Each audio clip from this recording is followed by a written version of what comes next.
Olá, amigos. Nossas saudações cordiais. É com muita alegria que nós estamos aqui mais uma vez para o canal Lições de Amor, nesse nosso quadro que se dedica ao estudo da série psicológica pelo espírito Joana de Ângeles.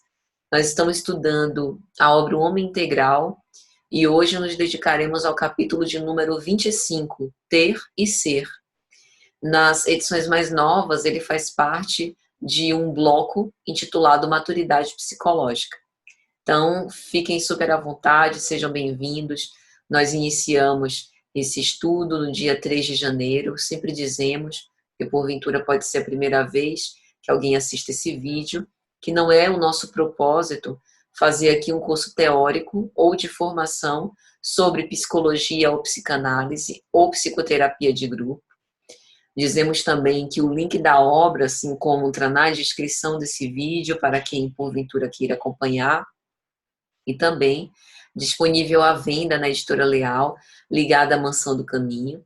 Nosso propósito aqui é o estudo da psicologia espírita, ou seja, o estudo do espírito, que tem por intenção convidar a todos para o nosso processo de amadurecimento psicológico e evolução espiritual. Então, sejam todos bem-vindos, convidados ao estudo, à reflexão em torno do Evangelho e das suas lições de amor, com muita disciplina, autopercepção e perseverança no bem. Fiquem à vontade, caso queiram, para participar conosco, com comentários, perguntas, colocações. Pedimos, evitando detalhes da vida pessoal própria e de outrem, e nós abordaremos sempre no início de cada vídeo, caso haja essas manifestações. Então, vamos fazer a nossa prece inicial para começar.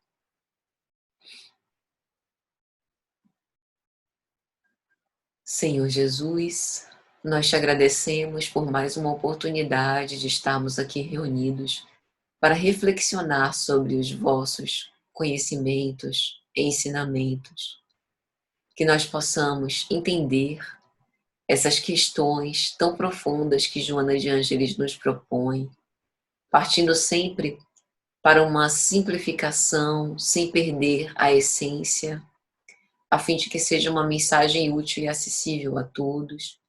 Que o Senhor nos abençoe, nos proteja e nos envolva na sua santa e divina paz. Que assim seja. Então, amigos, vamos fazer uma breve contextualização sobre esse item ter e ser, que é um capítulo que fala sobre as grandes demandas cotidianas, né? Da gente se preocupar muito mais em angariar recursos e, não raro, não ter a mínima ideia sobre o que fazer com eles, mas morrer de medo de não os ter, como se a nossa constituição subjetiva dependesse dos bens que a gente amealha. Então, para fazer uma reflexão sobre isso e falar de um transtorno bem recorrente na nossa sociedade atual, que é a depressão, eu faço aqui a citação de uma obra de Leandro Anselmo Todeschi Tavares, de 2010, intitulada Depressão como Mal-Estar Contemporâneo. É muito interessante essa obra porque ele dá ênfase não no transtorno, mas nas causas motivadoras, né? Então, ele, na verdade, vai falar um pouco num discurso antropológico, sociológico, sobre a nossa pós-modernidade, que Zygmunt Bauman chamava da nossa modernidade líquida. Então, Leandro Tavares é psicólogo, mestre e doutor em psicologia, numa atuação psicanalítica, Freud, lacaniana. Ele fala nessa obra sobre a efemeridade do tempo, o quanto que nós estamos envolvidos numa velocidade dos acontecimentos que se desdobram perante os nossos olhos e a gente vê algo que era concreto se esvaecer de uma hora para outra, sem ter tempo necessariamente para poder significar aquele acontecimento. E a nossa atualidade segue caracterizada por essa sensação de querer gozar de uma grande liberdade individual, uma liberdade que seria plena, impossível para a configuração social, porém carente de referenciais que sejam sólidos. Ou seja, nós enfrentamos uma grande dificuldade de encontrar uma bússola, um ponto norteador que nos confira um sentimento de certeza para as nossas próprias escolhas subjetivas. E essa pós-modernidade, a modernidade ou sociedade líquida, oferta uma aparente liberdade à custa de um profundo sofrimento psíquico, à custa de um sentimento generalizado de insegurança. Porque como todas as bases são fluidas, o que foi ontem já não está valendo mais para hoje, a gente não sabe em que se arrimar, em que se ancorar. E aí esses mal-estares pós-modernos vão se caracterizando pela liberdade fluida e não, como antes, pela opressão ou repressão. Lembrando que, para a psicanálise, o mal-estar contemporâneo é a oferta da civilização ou da cultura à custa das repressões instintuais dos sujeitos que são ditos civilizados. Como Freud vai apontar em O Mal-Estar na Cultura, de 1930, discurso, aliás, presente na sua metapsicologia, é na defesa contra o sofrimento e o desprazer que habita o próprio sofrimento e o mal-estar em si. E, na atualidade, todas essas performances que são atribuídas ao sujeito contemporâneo como respostas existenciais às demandas socioculturais de nossos dias, nos causam o nosso próprio sofrimento. Então, parece um contrassenso. E citando Bauman, o célebre filósofo e sociólogo polonês, na sua obra magistral, O Mal-Estar na Pós-Modernidade, ele vai dizer: os mal-estares, aflições e ansiedades típicos do mundo pós-moderno resultam do gênero da sociedade que oferece cada vez mais liberdade individual ao preço de cada vez menos segurança. Ou seja, não obstante os esforços individuais para conseguir algo em que se ancorar, mais próximo de um sentimento de certeza, de confiança, de segurança, a própria configuração sociocultural delineia condições para uma vivência em desamparo. Nós carecemos de referências sólidas de identificação, como a gente falou na conquista da identidade no capítulo anterior, né? Porque fixar-se numa identidade, ou melhor, construí-la num cenário marcado pela transitoriedade dos referenciais é quase impossível, é um verdadeiro tormento. E essa conjuntura propõe justamente esse incessante movimento, numa fluidez atormentadora, né, sem possibilidade de se fixar em nada, para não perder as novas oportunidades, para não deixar de se informar pelas notícias que se sucedem, céleres, e que efetivamente, humanamente, a gente não tem condição de acompanhar. A gente vai adoecer se a gente se colocar nesse roldão, nessa avalanche de atualizar-se em tempo real. O conceito de estabilidade se escasseia, né? Está cada vez mais raro, porque há sempre tantas possibilidades para nos deixar perdidos perante esses objetos de consumo que a gente não sabe o que escolher, tanto na esfera profissional, como na esfera amorosa, como na esfera cultural, social e até ideológica. Quer ver martírio? Jovem de 17 anos escolhendo para que curso ele vai prestar vestibular. Isso é um tormento.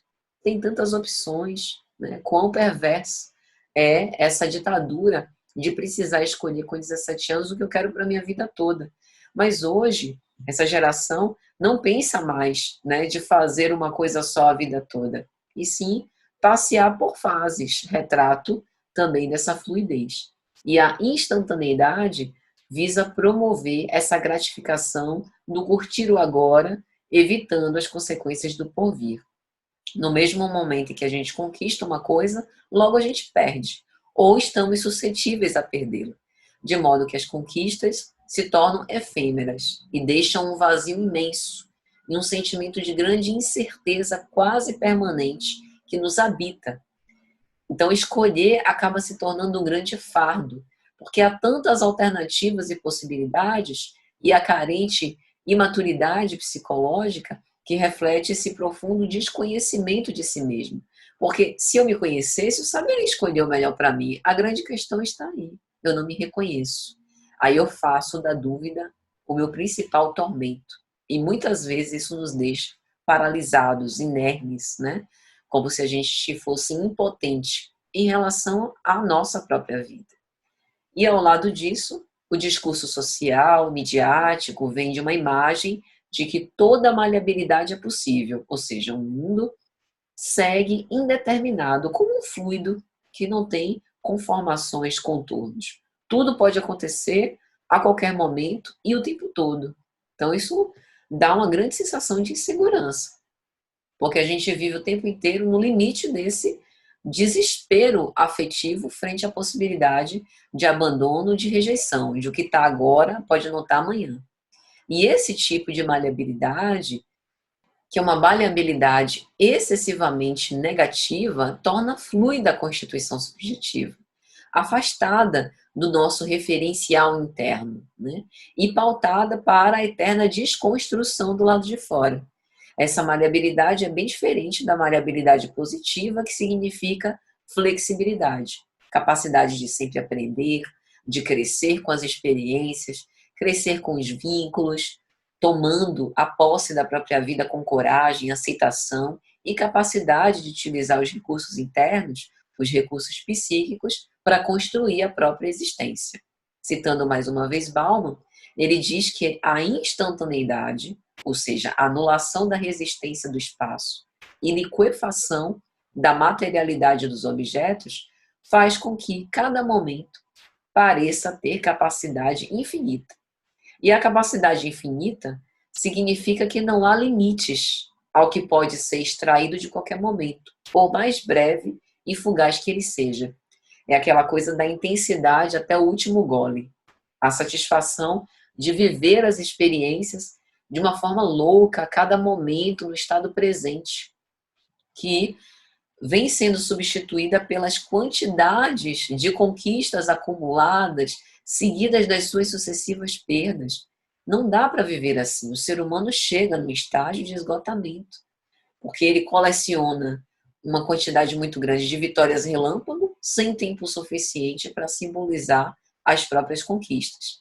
E se não se tem tempo de qualidade, nem tempo qualquer que seja, né, para desfrutar qualquer vantagem que se obtenha, de que resta ser? É melhor ter. Ter uma situação, estar hoje aqui, amanhã lá, né? Então veja o quanto esse pensamento é pernicioso. E diante desse contexto, a sociedade acaba exigindo de nós, indivíduos, performances sucessivas, que nos acaba extenuando, nos deixando cansados, esgotados, abandonando-nos a nós mesmos. Atualmente, o que mais se valoriza é a capacidade da gente se desligar de tudo que se aparenta sólido e duradouro. Veja que até o discurso dos relacionamentos, mesmo na própria psicanálise, vem mudando por parte de alguns teóricos e de alguns colegas, né? Dizendo que o amor romântico morreu, que a instituição da família está fadada ao fracasso. Eu, particularmente, tenho reservas muito grandes com respeito a tudo isso, né?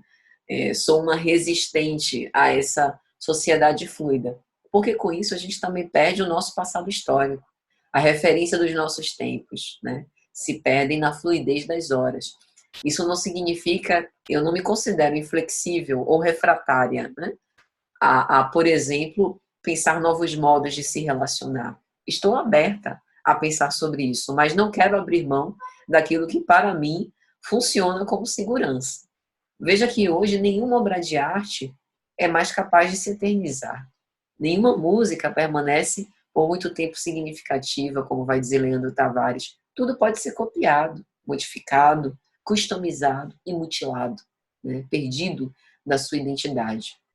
A própria originalidade, a criatividade, se tornou algo tão difícil de concretizar numa configuração sociocultural em que a gente tem a sensação de que tudo foi criado, tudo já foi inventado, tudo já foi feito. E aí essa morte das utopias acaba derrubando os melhores potenciais da criatividade humana. E essas produções seguem cada vez mais vazias de significado, devido à ascensão e às quedas meteóricas. Nós estamos permeados por um cenário marcado por constantes indeterminações. A gente perde a esperança de nutrir projetos próprios de longo prazo, mas esquecemos que o ser humano é constituído dos seus projetos. Qual é o seu plano de vida? O que você quer para a sua vida, né? sejam conscientes ou inconscientes. Projetos sobre a nossa existência, sobre o que eu quero fazer quando me aposentar, né? O que eu quero conquistar para a minha vida, que sempre nos serviram como ponto norteador e bússola na realização dos nossos ideais e agora parecem perder todo o sentido. E para que esses projetos sejam realizados, todos eles demandam tempo, demandam investimento, demandam trabalho. A própria construção subjetiva necessita de um período fecundo para a sua constituição simbólica e representativa, para a sua realização e concretização. Então, os projetos pessoais passam a não mais fazer sentido, uma vez que o tempo valorizado pela nossa atual cultura não permite pensar em prazos muito prolongados.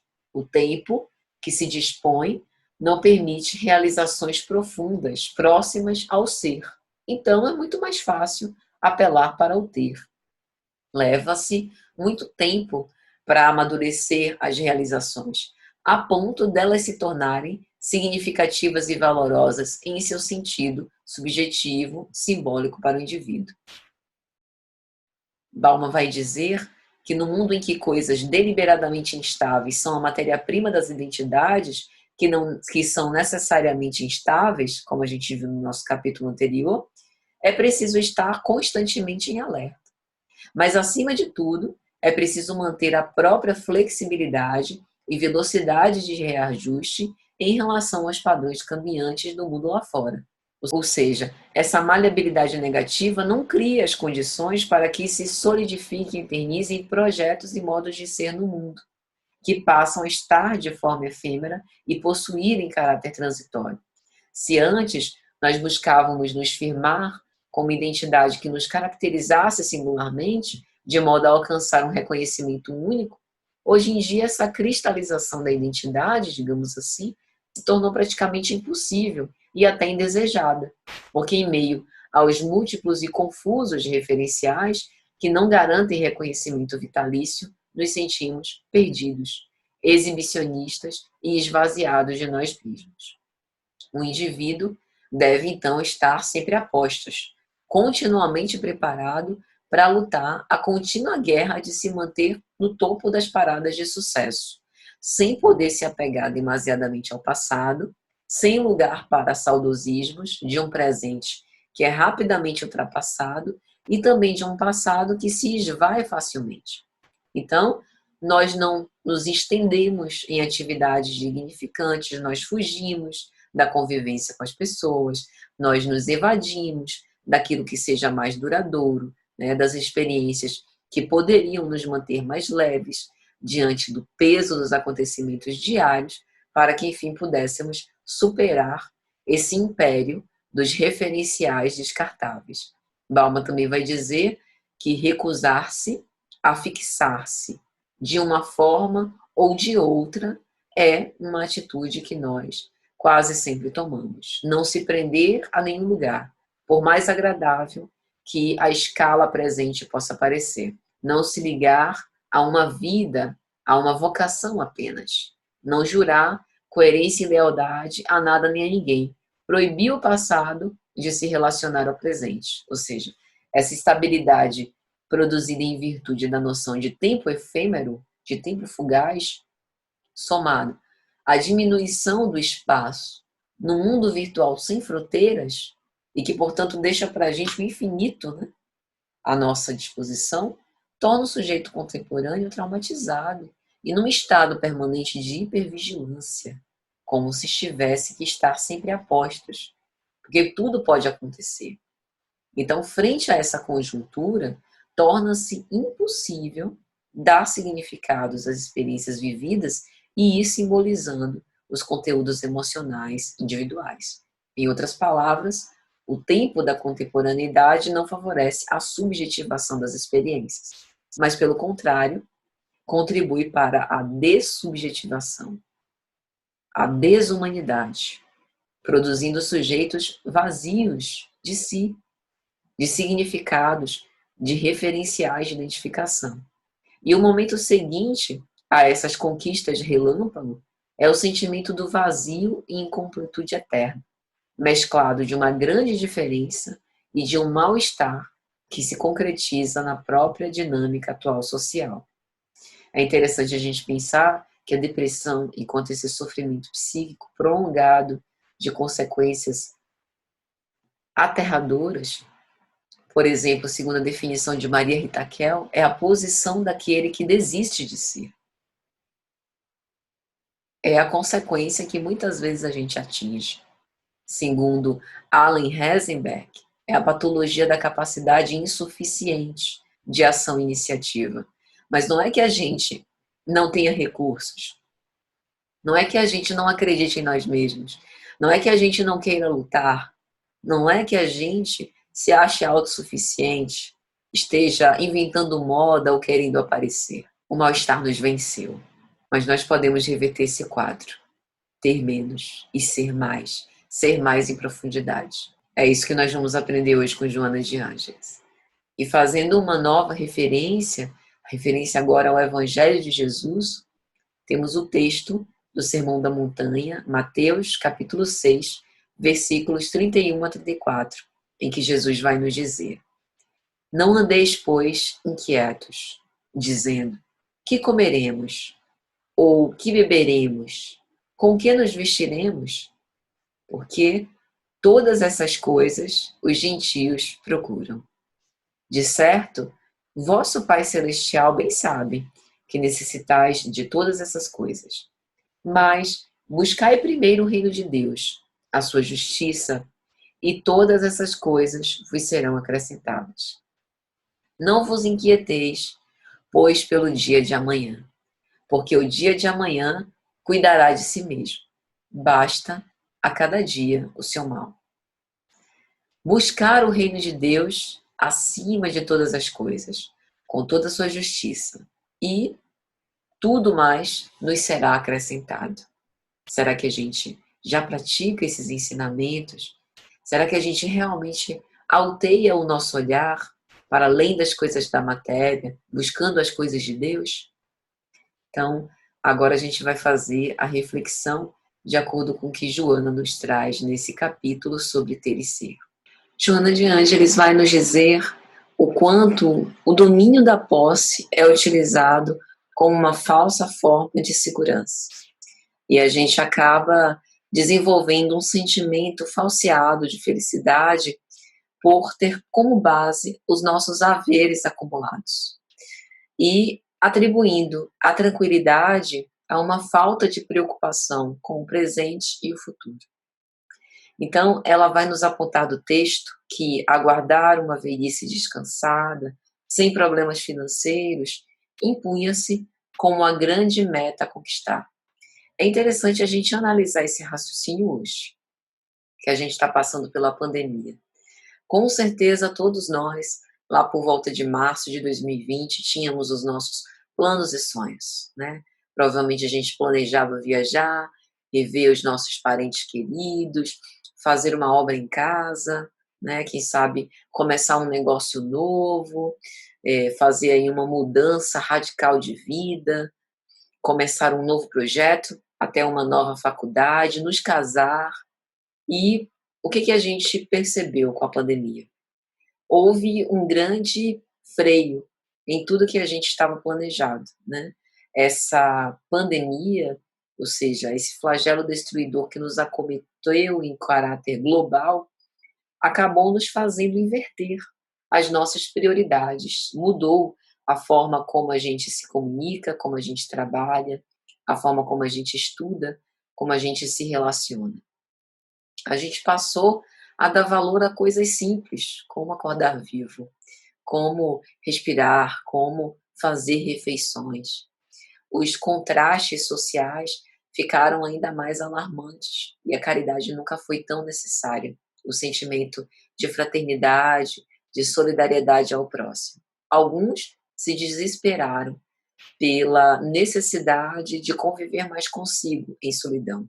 Outros buscaram nesse recolhimento uma forma de descobrir o melhor convívio para consigo.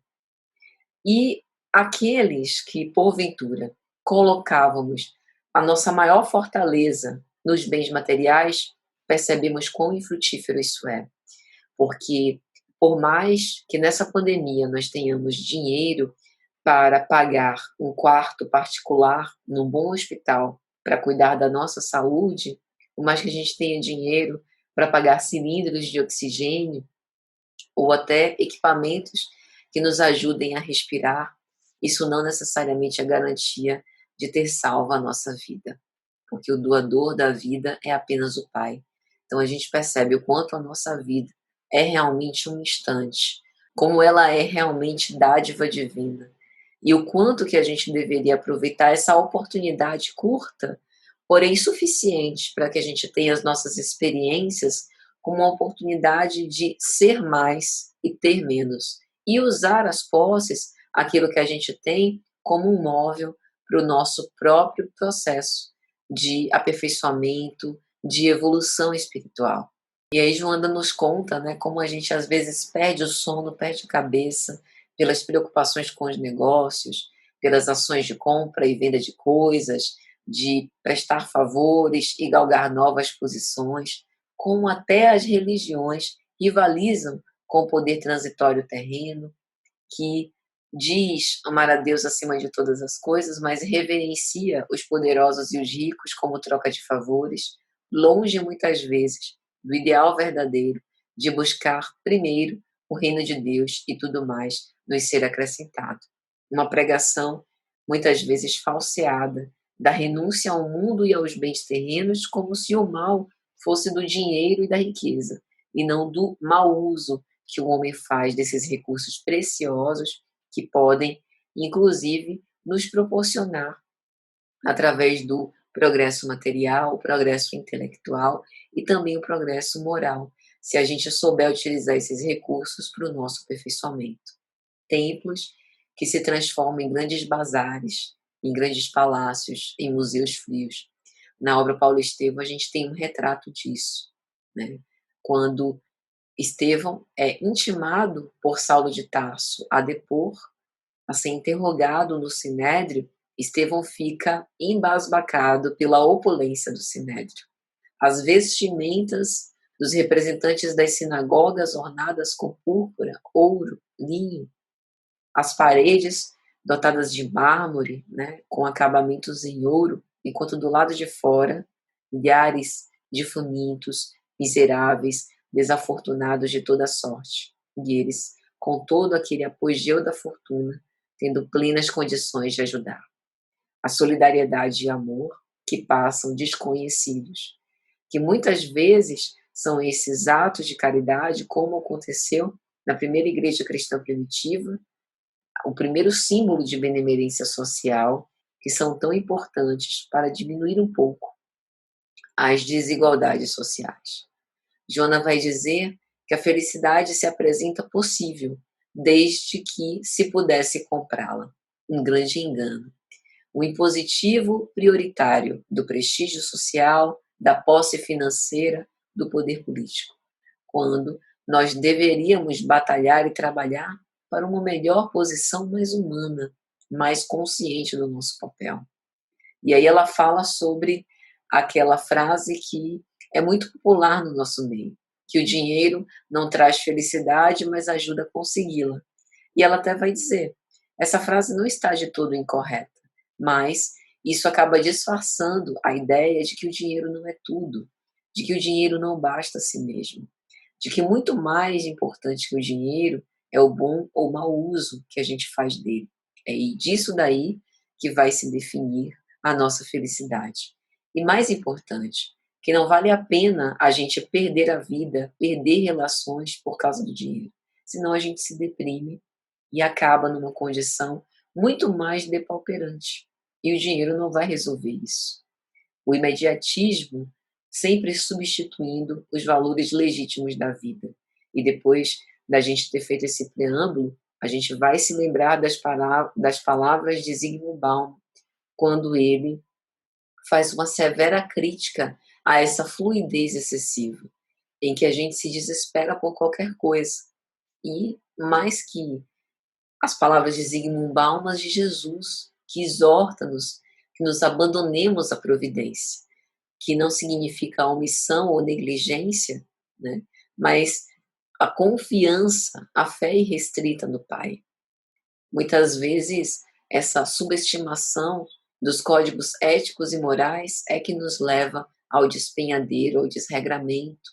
As conquistas intelectuais muito vistas acabam dando espaço à nutrição de certas paixões dissolventes que acabam nos deixando mais afastados do nosso propósito, do desenvolvimento das nossas virtudes, promovendo uma profunda inversão de valores. E aí a gente passa a idolatrar pessoas supostamente poderosas e possuidoras, que parecem felizes, mas que na verdade fingem ser. Como diz Emmanuel, no prefácio da obra Paulo e Estevão, o verdadeiro triunfador, Jesus, cuja bondade e poder abrangem tudo, portou-se como humilde e agregador, buscando a cooperação de 12 servidores fiéis. Então, esses falsos poderosos mostram algo que não são.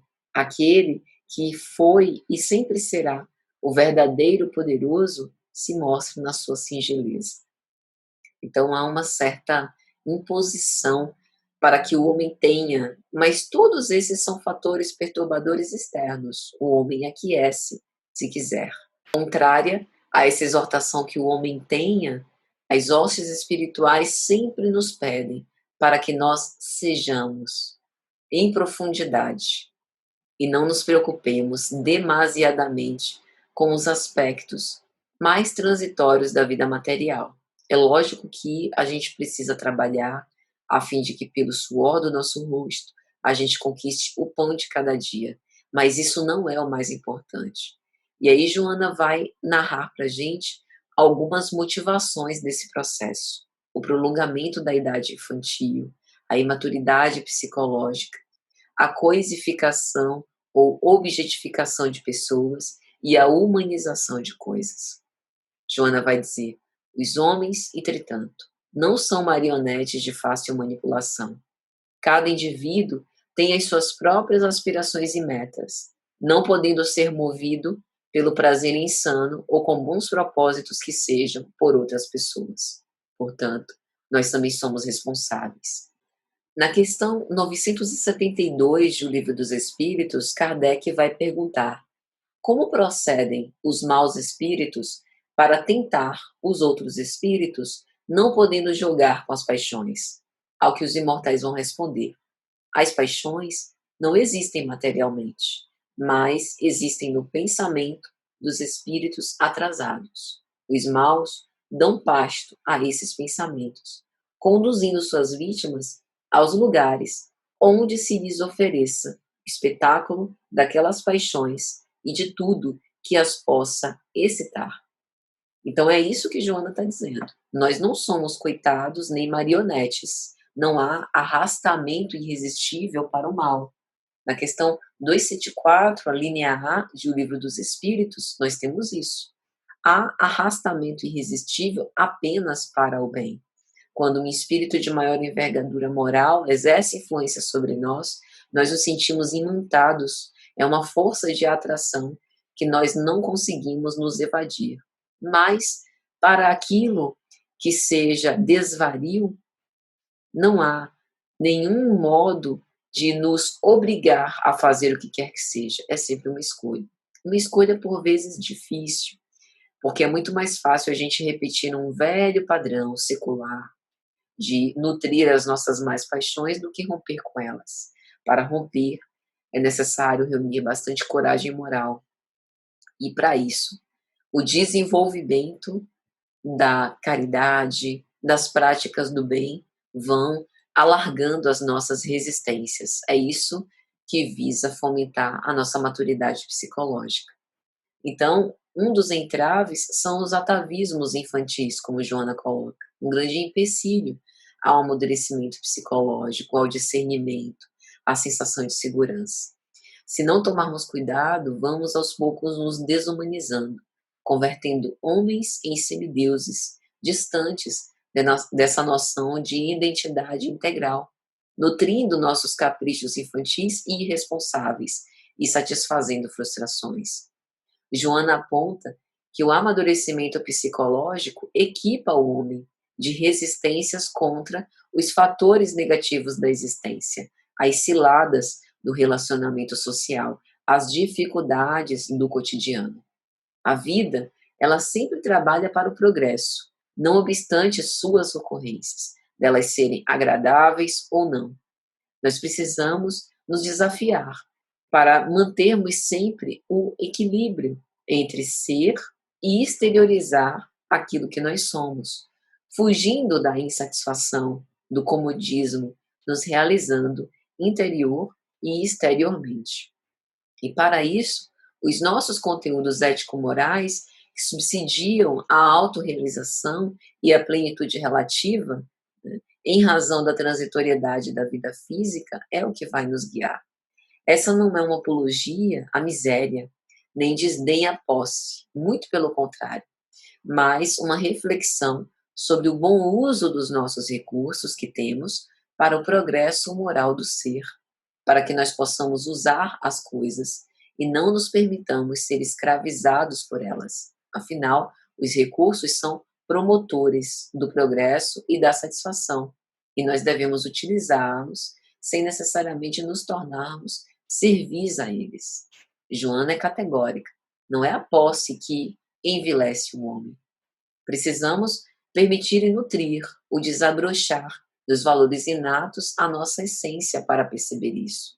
Daí a importância do amadurecimento psicológico do indivíduo, para que saiba discernir, para que desenvolva a sabedoria para administrar os valores a benefício da vida e da coletividade, para que a gente possa exercer a verdadeira liberdade. Como Joana vai dizer, a integridade e a segurança defluem do que se é, jamais do que se tem. Então, que nós possamos ser antes de ter, até para que possamos utilizar bem conscientemente os recursos de que dispomos. É mais ou menos isso, meus amigos. Na esperança de que tenha sido de alguma sorte útil, nossos votos de muita paz, e para finalizar, vamos fazer a nossa prece para agradecer. Senhor Jesus, nós te agradecemos por mais essa oportunidade de amor e bondade, que nós possamos recolher todos esses ensinamentos preciosos no íntimo dos nossos corações, para que isso se converta nas nossas ações positivas, na reformulação dos nossos hábitos mentais, a fim de que a gente busque cada vez mais essencialmente ser antes de ter. Que nos entreguemos ao vosso amor, à vossa bondade e consigamos bancar esses testemunhos impostergáveis, intransferíveis. Que o Divino Mestre nos abençoe e proteja e nos envolva a todos com sua santa e divina paz. Que assim seja. Abraço, gente. Até a próxima.